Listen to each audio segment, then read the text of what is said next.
여기 11억을 영끌에 평창에 건물을 산 한 50대 남성이 있습니다. 그는 이 건물과 땅을 담보로 은행에서 약 7억 원을 빌려 잔금을 치렀고, 이후 건물을 리모델링해 카페를 운영하는 행복한 미래를 꿈꿨습니다.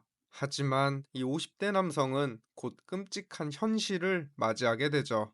오늘 저 여우대장이 나와 있는 이곳은 강원도 평창입니다. 이 평창이라는 이름을 들으면 많은 분들이 평창 동계올림픽을 먼저 떠올리실 겁니다. 지난 2018년 이곳 평창에서는 전 국민이 환호했던 동계올림픽이 열렸습니다. 1988년 서울올림픽 이후 30년 만에 우리나라에서 열린 올림픽이었기에 그 기대는 실로 엄청났죠. 그 기대에 부응하기 위해 올림픽 관련 사업비는 천문학적으로 늘어나기도 했습니다. 약 17일간 진행된 올림픽을 위해 각종 시설과 인프라를 조성하는 데 투입된 총 사업비는 무려 13조 8천억 원에 달했을 정도죠. 그렇게 엄청난 준비 끝에 올림픽은 나름 성공적으로 마무리되었지만 7년이 지난 지금 평창은 곳곳이 골마가고 있습니다.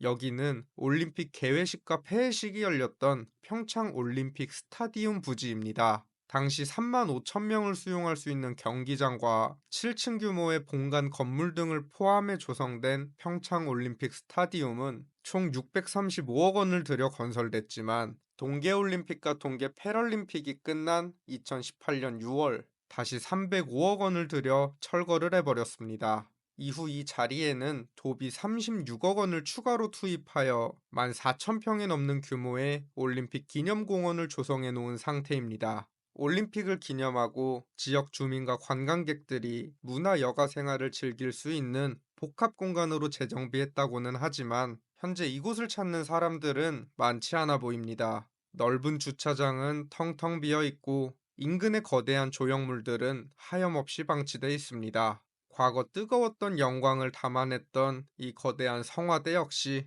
이제는 찾아오는 관광객도 몇 없이 쓸쓸히 잊혀져 가고 있죠. 한눈에 보기에도 엄청난 규모의 광장에는 자전거를 타는 어르신 한 분만이 보이고, 이 넓은 공원에는 저 혼자뿐입니다. 엄청난 혈세를 쏟아부어 만든 이 공간들이 제대로 활용되지 못하는 것 같아 참 씁쓸한 기분이 들었습니다. 그래도 현재 본관 건물이 일부 남아 평창 기념재단 사무실과 올림픽 기념관으로 사용되고 있다고 합니다. 그럼 기념관 내부로 한번 들어가 보겠습니다. 내부에는 이것저것 다양한 전시물이 마련되어 있지만 현재 시간 오후 2시 30분, 이 넓은 기념관에 있던 사람은 몇몇 직원들을 제외하고는 저 혼자뿐이었습니다. 기념품 가게 역시 손님 한 명 없이 텅텅 비어 있고, 여기를 관리하는 직원분들도 이 시간대에 관광객을 보는 게 낯선지 다들 편하게 앉아 쉬고 있는 모습이었습니다. 이 기념관 한쪽 구석에는 평창 올림픽 종목들을 체험해 볼 수 있는 여러 체험 시설도 마련되어 있는데, 과연 하루 이용객이 얼마나 될지 의문이 듭니다. 그래도 저도 여기까지 온 김에 몇 가지를 직접 타봤습니다. This is the Pyeongchang Olympic Bobsleigh Stadium. Next players, Suhoran Team.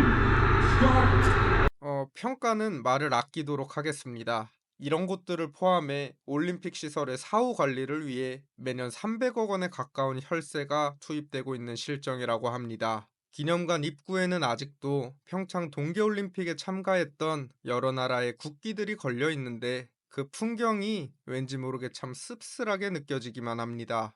올림픽 기념관 맞은편에 있는 펜션 단지 역시 직격탄을 맞았습니다. 올림픽이 끝난 직후 관광객들의 발길이 끊기면서 매출은 급감했고, 지금은 평일이고 주말이고 손님 구경조차 힘든 상황이라고 합니다. 실제로 이 펜션 단지에서는 인기척 하나 느껴지지 않을 만큼 조용한 모습만이 남아 있었습니다. 이곳은 한때 평창에서 가장 번화했던 시내입니다. 하지만 지금은 한낮에도 거리를 다니는 차조차 드물고 사람들의 모습도 거의 보이지 않아 휑한 분위기만이 감돌고 있습니다.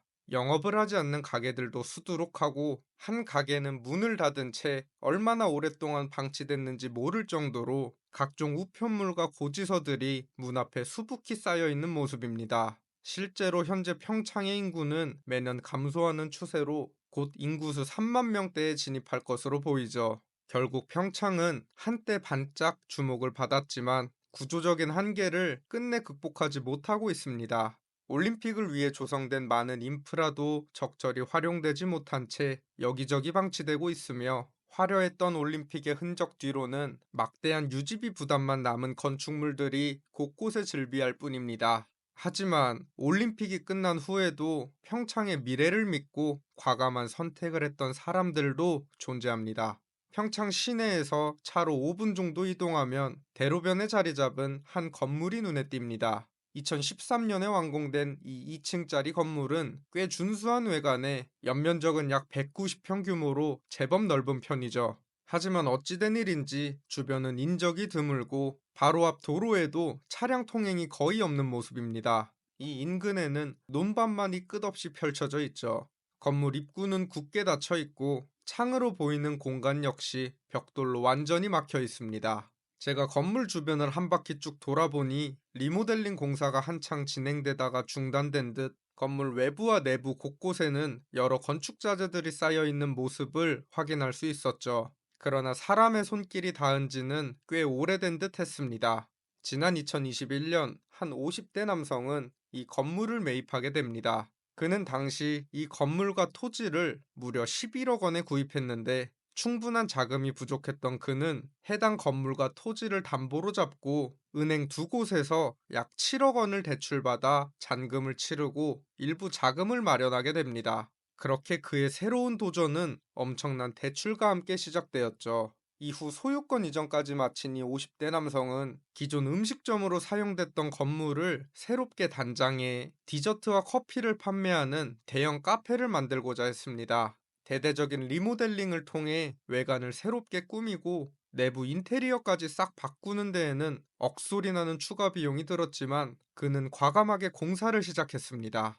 그러나 이 선택은 그에게 너무나도 큰 부담으로 돌아오게 됩니다. 그가 은행권에서 빌린 7억 원의 대출이자만 해도 금리를 5%만 잡고 계산해도 매달 약 300만 원에 달했는데, 여기에 더해 당초 예상보다 훨씬 많은 비용이 추가로 들었습니다. 건물 공사비, 시설비, 인테리어비, 운영비, 세금 등 곳곳에서 돈이 새어나가기 시작했죠. 그래도 이 50대 남성은 이 건물의 주인이 된 순간부터 2년 가까이 이 막대한 비용을 감수하며 공사를 이어갔습니다. 그러나 결국 지난 2013년 공사가 모두 마무리되기도 전에 대출이자와 세금을 감당하지 못하게 되면서 각종 압류가 들어오기 시작했죠. 그렇게 결국 이 건물과 토지는 경매시장으로 넘어가고 맙니다. 해당 토지와 2층 건물의 경매는 지난 2025년 1월 처음으로 진행되었습니다. 당시 이곳의 최초 감정가는 12억 원이었지만 이후 세 차례의 유찰을 거친 끝에 최종 4억 1,500만 원에 낙찰되고 맙니다. 번듯한 건물주를 꿈꾸며 이 건물을 11억 원에 샀던 50대 남성은 결국 투자했던 돈을 모두 날린 것은 물론 수억 원의 빚까지 떠안는 안타까운 현실을 마주하게 되었습니다. 게다가 그동안 지출한 세금, 운영비, 관리비, 공사비, 대출이자까지 고려하면 그 손해는 더욱 막대할 것으로 보이죠. 건물주라는 타이틀 하나로 부를 이룰 수 있다는 환상은 오늘도 많은 이들을 위험한 투자로 이끌고 있습니다. 충분한 조사와 현실적인 계획 없이 단순히 유행과 기대감에 휩쓸려 뛰어든 투자에는 언제나 치명적인 함정이 숨어 있을 수 있죠. 올림픽이라는 일시적 호재가 사라진 뒤 드러난 평창의 현실처럼 화려한 겉모습 이면에 숨겨진 진짜 현실을 많은 분들께서 꼭 직접 마주해 보셨으면 합니다. 구독과 좋아요, 알림 설정은 영상 제작에 큰 힘이 됩니다. 지금까지 여우대장이었습니다. 감사합니다.